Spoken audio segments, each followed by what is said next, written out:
నేను ఇక్కడ మనకు టెక్స్ట్ బుక్లో ఫస్ట్ ఎక్సర్సైజ్లో ఉండేటటువంటి ఒక 3 ప్రాబ్లమ్స్ తీసుకున్నాను. ఫస్ట్ ప్రాబ్లంలో ఉండే మరో 3 ప్రాబ్లమ్స్ తీసుకున్నాను. దాంతోపాటు అడిషనల్గా ఇంకో ప్రాబ్లం కూడా తీసుకున్నాను. తీసుకుని ఇంతకుముందు మనం నేర్చుకున్నటువంటి అవి ఎలాంటి ఈక్వేషన్స్, గ్రాఫ్లో ఎలాంటి లైన్స్ వస్తాయో ఒకసారి చెక్ చేసాం చూడండి. అది ఎక్స్ప్లెయిన్ చేస్తున్నాను చూడండి. కాకపోతే మనకు అక్కడ ప్రాబ్లంలో ఏమి ఇచ్చి ఉంటారంటే by comparing ratios a1/a2, b1/b2, c1/c2, find what type of lines can we get in graph అని ఇచ్చుంటారు. అయితే మీకు a1/a2, b1/b2, c1/c2 అని అయితే నేను ఇంతకుముందు చెప్పినప్పుడు చెప్పలేదు. కానీ general form of linear equation అని చెప్పినప్పుడు అక్కడ క్లియర్గా చెప్పాను. General form linear equation general form ఏంటి? ax + by + c = 0. కాబట్టి 2 ఈక్వేషన్స్ కనుక తీసుకుంటే a1x + b1y + c1 = 0. Second equation వచ్చి a2x + b2y + c2 = 0. అప్పుడు మీకు ఇంతకుముందు మనం రేషియోస్ తీసుకున్నాం కదా, a1/a2, b1/b2, c1/c2. అలాగే ఇక్కడ కూడా ఇచ్చున్నాం. కాబట్టి దాన్ని చూస్తానే ఇంకా కంగారు పడాల్సిన అవసరం లేదు. సో నేను చెప్పే జాగ్రత్తగా వినండి, చాలు, మీకు ఖచ్చితంగా అర్థమవుతుంది. మనం ఇక్కడ రేషియోస్ తీసుకుంటాము. 5, 6, ఇక్కడ -4 ఉంది, ఇక్కడ 7 ఉంది. పోనీ ఇలా రాయండి, 5, 7, -4, 6. ఫస్ట్ రేషియో కనుక మనం కంపేర్ చేస్తే 30, ఇదేం -28. 30 -28 కాబట్టి నాట్ ఈక్వల్.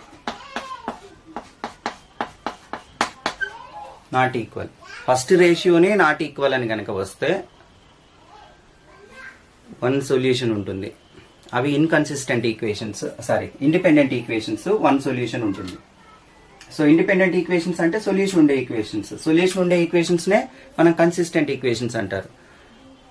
ఇంతకుముందు అయితే మీకు డిపెండెంట్, ఇండిపెండెంట్ అని చెప్పాను. డిపెండెంట్, ఇండిపెండెంట్ అన్ని కన్సిస్టెంట్ అంటే ఏంటి? సొల్యూషన్ ఉండేది ఒకటన్నా ఉండొచ్చు, 1 అన్నా ఉండొచ్చు, ఇన్ఫైనైట్ అన్నా ఉండొచ్చు. కాబట్టి డిపెండెంట్, ఇండిపెండెంట్ రెండు కూడా కన్సిస్టెంట్ ఈక్వేషన్స్ అవుతాయి. సో ఎక్కువ చెప్పి మిమ్మల్ని కన్ఫ్యూజ్ చేస్తున్నట్టు అనిపిస్తుంది. అందుకని సింపుల్ గా ఇది మాత్రమే చూడండి. 5/7 -4/6 వరకే చూస్తే మన క్రాస్ మల్టిప్లికేషన్ చేసుకుంటేనే అవి రేషియోస్ ఈక్వల్ గా ఉన్నాయో తెలుస్తుంది. 7 4s are 28, 5 6s are 30, not equal. కాబట్టి 1 సొల్యూషన్ ఉంటుంది. 1 సొల్యూషన్ కనుక ఉంటే లైన్స్ ఎలాంటి లైన్స్? Intersecting lines. గ్రాఫ్ లో అవి గ్రాఫ్ దేర్ ఇంటర్సెక్టింగ్ లైన్స్.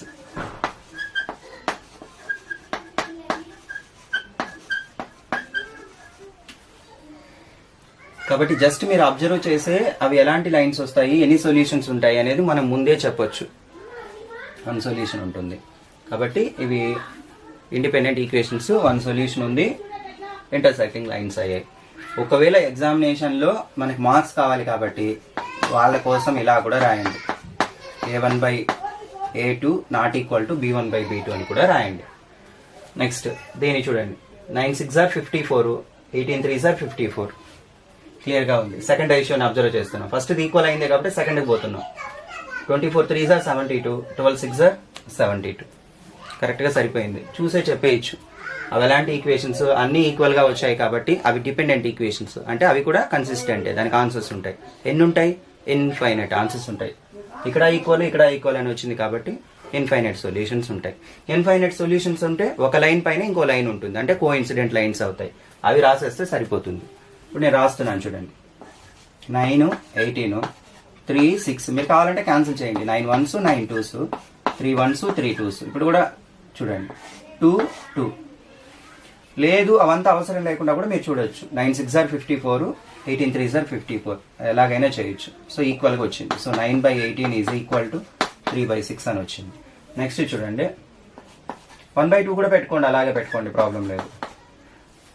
24 24 కరెక్ట్గా సరిపోయింది.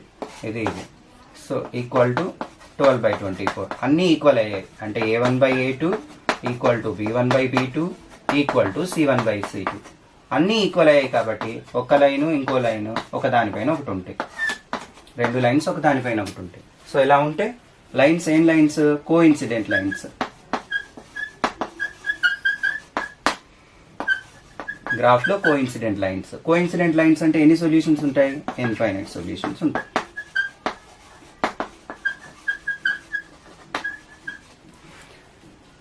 సో నెక్స్ట్ తర్వాత చూడండి, 6 1s are 6. ఇక్కడే కూడా చెప్పొచ్చు మీరు కావాలనుకుంటే.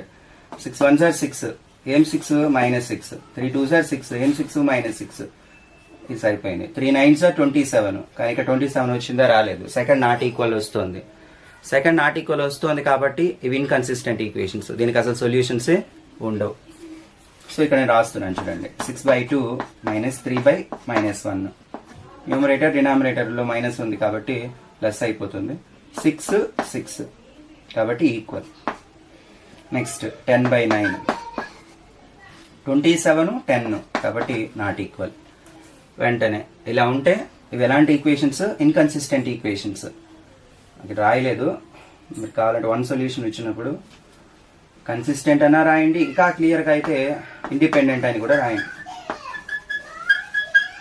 Independent equations. ఇక్కడైతే ఇవైతే డిపెండెంట్ ఈక్వేషన్స్. Dependent equations. ఇవైతే inconsistent equations.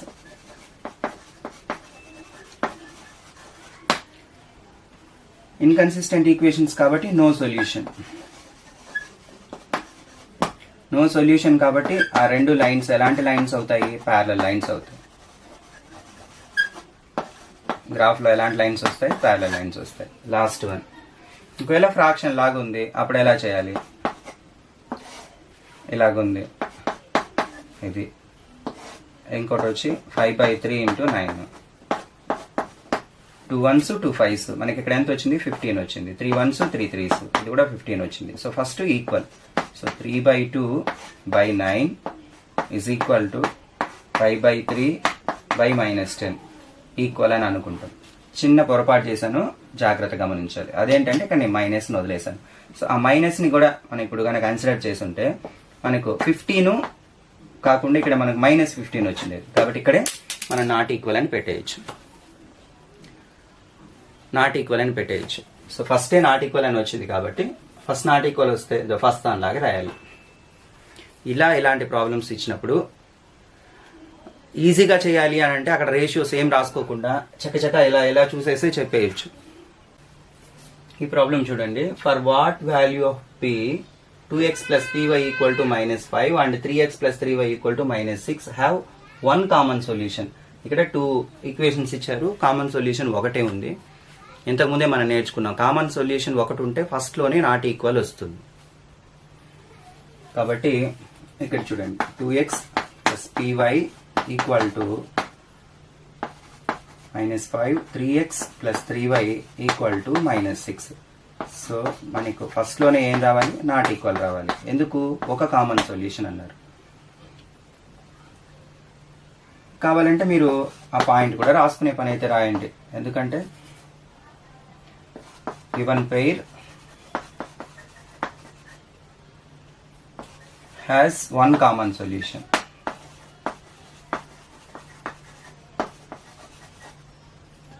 Solution, therefore a1/a2 is not equal to b1/b2 అని కావాలంటే రాయండి. So 2 3s are 6. ఇలాగుంది, 2 3s are 6. ఇక్కడ 3 3 క్యాన్సిల్ అయిపోయి 2 వస్తుంది. అంటే p ఏ వాల్యూ కాకూడదు? 2 కాకూడదు. ఏవైనా కావచ్చు. 2 కాకుండా ఇక ఏ వాల్యూ రాసైనా వీటికి ఎన్ని సొల్యూషన్స్ ఉంటాయి? ఒక కామన్ సొల్యూషన్ ఉంటుంది.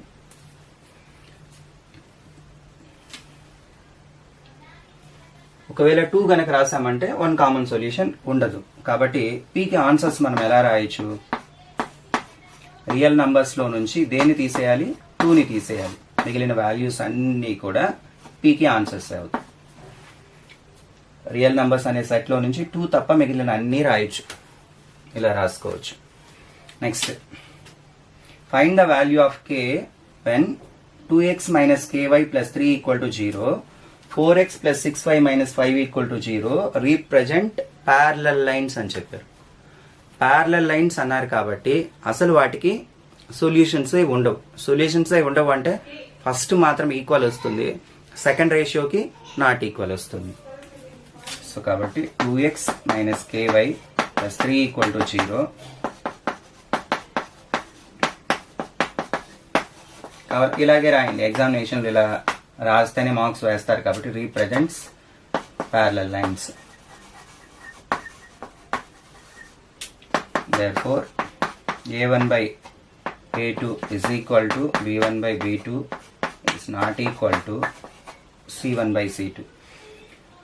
కాబట్టి మన k వాల్యూ ఇక్కడే ఉంది కాబట్టి ఈక్వల్ అని ఇచ్చారు కాబట్టి 2 6 12 - 4k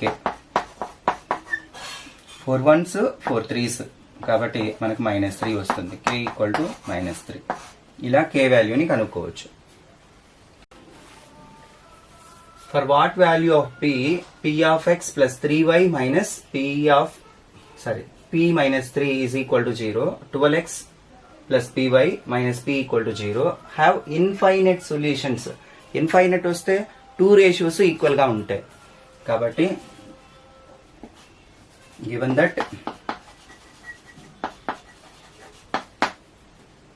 given pair has infinite solutions, therefore a1/a2 is equal to b1/b2 is equal to c1/c2. మనం జాగ్రత్తగా చూస్తే ఇక్కడ చూస్తే p - 3 అని ఉంది కాబట్టి ఇది బైనామియల్ కాబట్టి మనకు మల్టిప్లికేషన్ కష్టం అవుతుంది కాబట్టి ఈ పార్ట్ ని తీసుకుంటే మనకు సరిపోతుంది ప్రాబ్లం చేయడానికి. కాబట్టి ఇలానే చూద్దాం. p × p p², 12 3s are 36. So therefore p equal to ± √36. So p equal to ±6. So ఈ 2 వాల్యూస్ వస్తాయి. నెక్స్ట్ ఈ ప్రాబ్లం చూస్తే find the value of k అని చెప్పారు. కోఇన్సిడెంట్ లైన్స్ అన్నారు. కోఇన్సిడెంట్ లైన్స్ ఇక్కడ రెండిటికి ఒకటే, ఇక్కడ ఇన్ఫైనైట్ సొల్యూషన్స్ అన్నారు, ఇక్కడ కోఇన్సిడెంట్ లైన్స్ అన్నారు. రెండు కూడా ఒకేలాగా ఉంటాయి, 2 రేషియోస్ ఈక్వల్ గా ఉంటాయి. సో కాబట్టి ఇక్కడ కూడా అవే పాయింట్స్ రాస్తే సరిపోతుంది. Given that given pair represent coincident lines in graph. Therefore a1/a2 is equal to b1/b2 is equal to c1/c2. So ఏ రేషియోలో మనకి k ఉంది, సెకండ్ రేషియోలో k ఉంది. సో కాబట్టి 4 × k 4k, 12 2s are 24. 4 టేబుల్లో 24 ఎప్పుడు వస్తుంది? 6. So k is equal to 6. ఇలా ఈ ప్రాబ్లం కూడా ఈజీగా చేయొచ్చు.